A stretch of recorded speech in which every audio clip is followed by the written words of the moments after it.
सभापति महोदय, राजस्थान सिनेमा विनियम विधेयक 1952 के अंदर सेक्शन 8 के अंदर सरकार एक प्रस्ताव लेकर आई है। सेक्शन 8 में सभापति महोदय पहले जो उपधारा 1 और 2 थी उसमें ये प्रावधान था कि अगर सिनेमा की गतिविधियों के अलावा अगर दूसरी गतिविधियां करते हैं तो उस पर जुर्माने का प्रावधान था 2000 रुपये का। इस संशोधन के माध्यम से सरकार उसको 50,000 कर रही है। सभापति महोदय, मैं मंत्री महोदय आपका ध्यान अभी राजस्थान के अंदर नहीं पूरे देश के अंदर जो सिनेमा पर जीएसटी 12% था केंद्र सरकार ने घटाकर 5% इसलिए किया कि धीरे धीरे आज के इस डिजिटल युग में जो पीड़ा अभी बादशाह से आने वाले माननीय सदस्य ने की, आजकल वास्तव में सभापति महोदय ये मोबाइल की संस्कृति और ये जो आजकल जो चीज़ भी किसी को देखनी होती है वो OTT प्लेटफार्म पर सारी चीज़ें उपलब्ध है, मोबाइल पर है, लैपटॉप पर है, टीवी पर है। इसलिए सिनेमा और सिनेमा हॉल अप्रासंगिक होते जा रहे हैं। पर सिनेमा और सिनेमा हॉल की प्रासंगिकता हमारे समाज में थी और निश्चित तौर पर जब परिवार के लोग जाते थे तो आपस में हेल मेल के साथ साथ एक सद्भाव का वातावरण भी बनता था। आज इस सिनेमा हॉल को निश्चित तौर पर अब बचे कुछ है नहीं।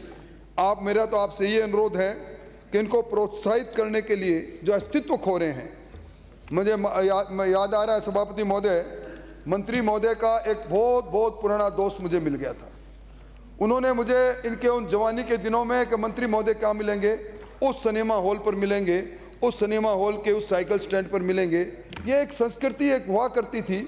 इसलिए मैं निवेदन करना चाहूँगा कि आर्थिक संकट से सिनेमा गुजर रहे हैं, आजकल मल्टीपल यूज हो रहा है सिनेमा का, तो इसमें और आपको दंडात्मक प्रावधान की बजाय जो जीएसटी जिस तरह सेंटर ने अभी कम की है, आपको भी कोई प्रोत्साहित करना चाहिए।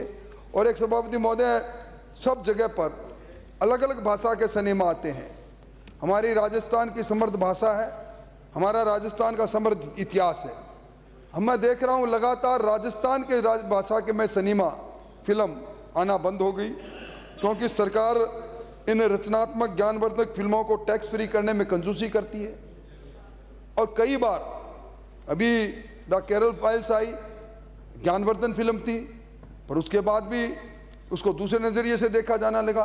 तो मैं निवेदन करना चाहूँगा, आज परिस्थितियाँ हमारे सामने हमारे नौजवानों की कुंठाओं की है।